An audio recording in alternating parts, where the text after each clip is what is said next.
Good morning.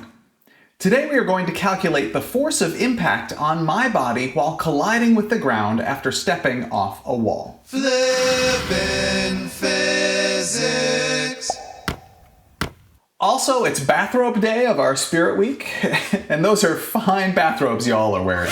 Bathrobe day. Bobby, please read the problem, and Bo, please translate. A 73 kilogram Mr. P steps off a 73.2 centimeter high wall. Stop. Mass equals 73 kilograms and height initial equals 73.2 centimeters, which I'm sure we'll need to convert to meters. So multiply by 1 meter over 100 centimeters to get height initial equals 0.732 meters. Oh, and your initial velocity equals 0 as well. So, but because you step off the wall. Bobby, please continue. If Mr. P bends his knees such that he stops his downward motion and the time during the collision is 0.28 seconds, what is the force of impact caused by the ground on Mr. P? Velocity final equals 0 because you stop. Change in time is 0.28 seconds. And we are solving for the force of impact. So we can use the version of Newton's second law we derived last time. Net force equals change in momentum over change in time, where both force and momentum are vectors. Oh, and that equals question mark. Very nice, Bo. Let's expand the impact force equation. We know change in momentum equals momentum final minus momentum initial, and momentum equals mass times velocity. But I have a question. How can both the initial and final velocities both be equal to 0? I don't know. This problem has multiple parts. You explained last time that we will need to break problems into multiple parts more often now. Correct. We need to break this problem into two parts. Part 1 is the free fall portion from the top of the wall to right before I run into the ground. And part 2 is the collision with the ground. Again, part 1 is when my body is in free fall, and part 2 is while my body is slowing down and in contact with the ground. Bo, please add subscripts for parts 1 and 2 to the known variables. Okay.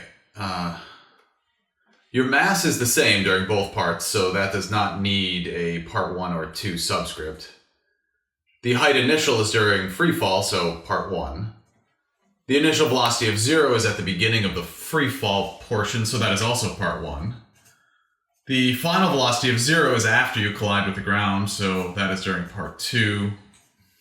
The change in time is during the collision, so that's part 2. The force of impact we are solving for is while you are colliding with the ground, so that is also part 2. And now we can substitute in known variables. My mass is 73 kilograms. My final velocity after colliding with the ground is 0, I stop.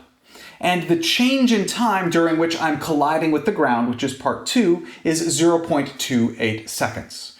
So you can see the only variable we do not know is the initial velocity for part 2 while I'm colliding with the ground. Now, I do want to take a moment and review. This equation for the force of impact during the collision is only true during the collision. In other words, what we have labeled this time as part 2. We will use different equations to solve part 1, the free fall portion. Now, there is one variable that connects the two parts. Bobby, do you know what that variable is? No. Okay. Watch the video carefully and see if you can identify a variable which connects the two parts. I get it. The final velocity of part 1 is the same as the initial velocity for part 2. Those 2 points are actually the same point. So all we need to do is find the final velocity for part 1, and that will be the initial velocity for part 2. We know it's in free fall, so we can use the uniformly accelerated motion equations. Oh, hold up, Bobby. You are correct that all we need to find is the final velocity for part 1. However, I don't want to use the free fall equations. We've done that enough. Let's instead use conservation of mechanical energy. Billy? Okay. Part 1, we're using conservation of mechanical energy. So let's set the initial point at the beginning when you are stepping off the wall, the final point right before you strike the ground, and set the 0 line at your center of mass above the ground when you are at the final point. We know mechanical energy for part 1 initial equals mechanical energy for part 1 final. There are no springs in this problem, so no elastic potential energy. Your initial velocity is 0, so no initial kinetic energy. So you start with only gravitational potential energy, or mass times acceleration due to gravity times the height for part 1 initial, and that equals, well, there is no gravitational potential energy final for part 1 because you are at the 0 line. However, you do have kinetic energy, so 1/2 mass times velocity for part 1 final squared. Oh, everybody brought mass to the party.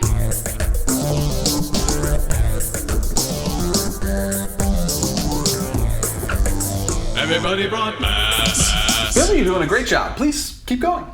We can multiply by 2 and take the square root of the whole equation to get velocity for part 1 final equals the square root of 2 times the acceleration due to gravity times height for part 1 initial.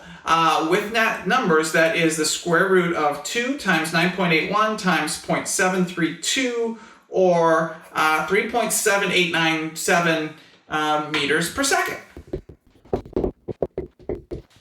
Great. And now all we have to do is plug that back into our force of impact equation for part 2. And we get negative 988.03, or roughly negative 990 newtons. And Bo, what does that negative mean on negative 990 newtons for the force of impact acting on my body? I guess that means direction, so the force of impact is down? That doesn't make any sense, does it?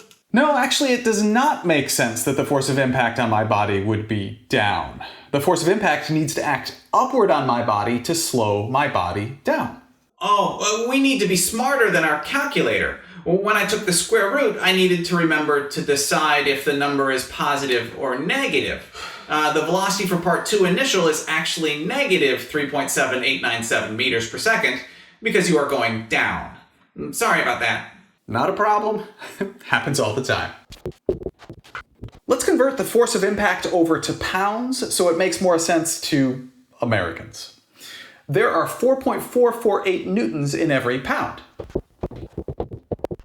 which means the force of impact acting on my body when I strike the ground is roughly 220 pounds. That's 990 newtons, or 220 pounds of net force acting upward on my body to slow it down while I am colliding with the ground. Thank you very much for learning with me today. I enjoyed learning with you.